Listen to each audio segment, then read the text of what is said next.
Bu da bizim təzə robotumuz. Xoş gəlməyəsən. Səni də görüm xoş görməyəsən. Bugün həmin bu robot bizə işlərimizə kömək edəcək. Başa düşmədim. Mən bura nökər gəlmişəm sizin üçün. Mən belimi xarab eləməyin. Əslində belə baxanda nökərsən. Hələ. Ay zaxət elədim, yaxşı. Mən sizin üçün Ay qardaş, bu robot bu evdə oqqa verir. Gəlin aparın bunu. oqqa verəm. Biz artıq dost olduq. Hə, Və tamam. beləliklə biz digər məqsədlərimizi də artıq yavaş-yavaş satmaq Nə üzrəyik. məqsədlər? Nə deyir bu? Ona biraz işgəncə vermək istəyirik. Qaqa getdi. Hə, getmişəm, narahat olma. Ay, sən mənə işgəncə verə.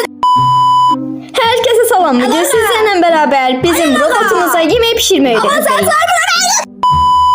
Bugün sən bizə yumurta pomidor pişirəcəksən. Başqa arzu. Sən can biraz tez ol yemək pişir. Mən verimi sənlər.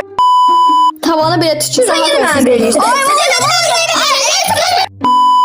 Hayda, yaxşı. Mən nə əmr edirəm, nə də sənə baxıram. Gedirəm orada oturam, sən işi Yəni bilirsən. sən oturub dincələcəksən, mən də burada nökərçilik eləyəcəm. Hə, artıq gönlüm belə şey. Qonşulara bir yavrı olduq heç nə. Bu kimlə bu kimlə? Sakin ol. Sakin.